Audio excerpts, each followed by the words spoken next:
Hi everyone. Today I just want to do a cooking video. I think it'll be fun to do a cooking video.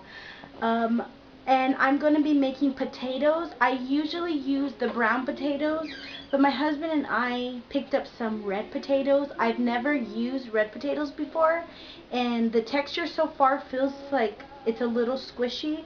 So let's see how it turns out. I'm going to be using a green bell pepper, some purple spinach, cabbage, not spinach, sorry, some mushrooms, and a onion.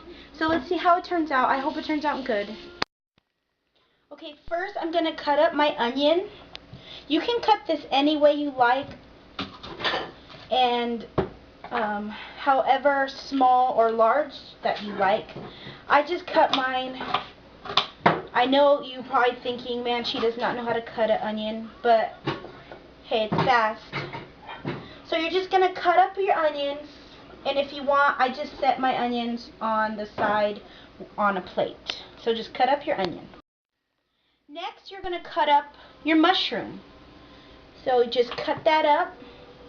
I'm not going to use the stem part because I don't know how that tastes. I don't really like mushroom, but the way I'm going to do these, they're going to be good. So just cut up your mushroom and then put them on the plate. Next, you're going to cut up your green bell pepper. You could use yellow bell pepper or red bell pepper, however you want. You're going to take these, you see the seeds in there? You're going to take those out. I'm not sure if those are hot. I don't really care for bell pepper. I know I said that about the mushroom, but bell pepper, I'd rather eat mushroom than bell pepper, because bell pepper just tastes like, I don't know. I just don't like it. But I'm just going to throw some in here because I know my husband likes them. So I'm just going to cut the bell pepper. What you're going to do is cut them in strips like this and cut the strip right in half, just like that. So just cut your bell pepper in strips and cut the strip right in half, and then just set it on the side on a plate. You may be wondering about my tiny little knife that I use. This is my favorite knife. My husband and I got this at Sam's Club for free, and it's actually a forever sharp knife. It's supposed to be sharp forever, and I just fell in love with this knife. He bought me a set, but I felt really guilty because they were expensive, and so we took them back. So I just kept this knife. It works really, really good. It may be small, but it works good. Our next step is you're going to put oil. I use vegetable oil. You're going to put oil in your pan, which I already have done. And you're going to put the heat on medium-high heat. You're going to put about 1.5 tablespoons of oil into your pan. Next thing, you're going to grab your... The next thing you're going to do, the pan is pretty hot. And I hate with the passion working with hot oil and wet ingredients. So please don't make fun of me if I jump. So you're going to put your vegetables into the oil. Just put all of them. You can just put all of your vegetables into the oil. And you can probably already hear them crackling and already starting to be cooked.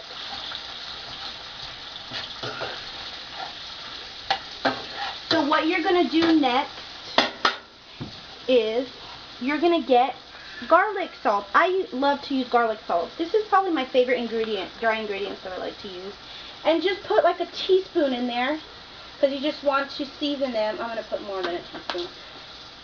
You just want to season them, and then just continue to stir, stir, stir. You're going to stir for about 2 minutes until everything becomes smelling good, and you can actually start seeing everything turn a little bit light brown. So we're just going to cook that for 2 minutes. See how good that already looks?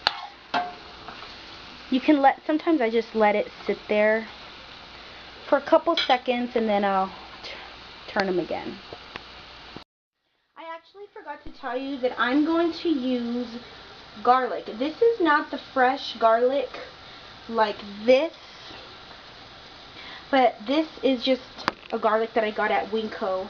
And I'm going to put I'm not really a measuring person, about that much, and just dump it in there. Actually, I'm going to put another one, because the garlic taste is going to really pop out the green bell pepper. So just give that a little mix. Next, with my super cool Forever Sharp knife, I'm going to cut the potato.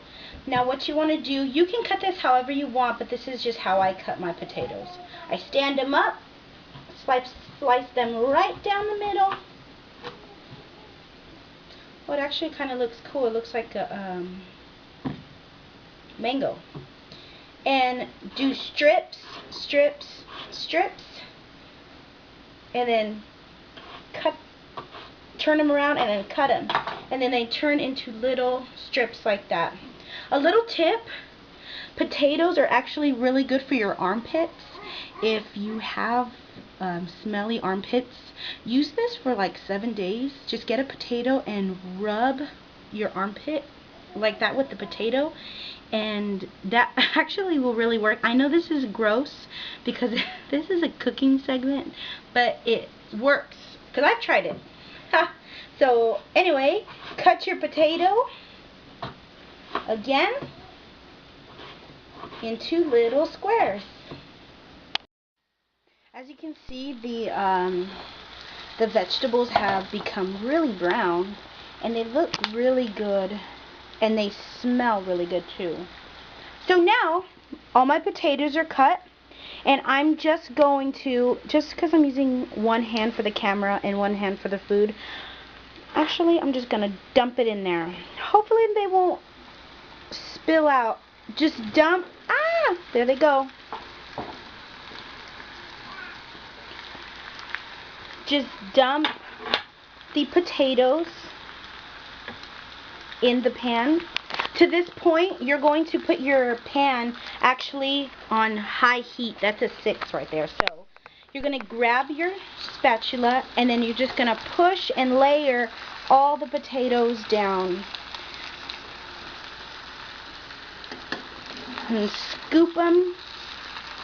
This is actually going to be as harder than I thought because there's a lot of potatoes, and I am the queen of spilling when it comes to cooking. So just mix your potatoes and let them sit for about 5 minutes. Your next step, you're going to take your purple cabbage and cut it up. I already have pieces in there, and honestly I'm just going to use this much just to make it a little crunchier. So just cut your cabbage just like that.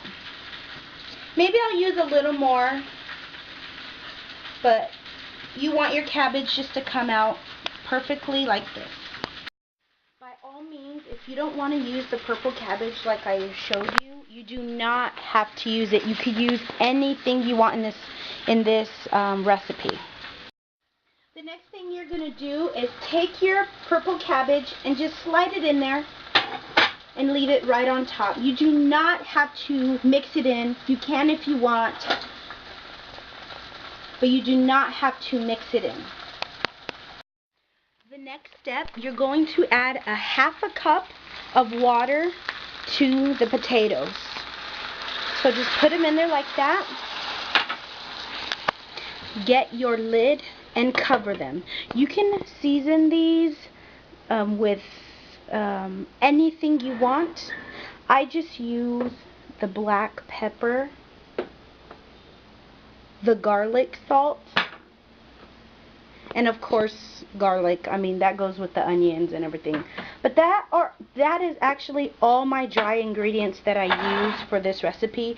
Again, you can put anything. You could actually put like cayenne pepper or paprika to make it more spicy. But for these potatoes, I'm not going to do spicy. So For the potatoes, you cover them and then you put them to a low heat and you leave them like that for about 12 minutes. So this is how your potatoes are going to look after they are done. They're really nice and brown. The peppers, the green peppers are really soft and tender, and the mushrooms, you can actually barely see the mushrooms, but the purple spinach you can see. And I'm actually going to give this a try to see how it tastes. Here it goes.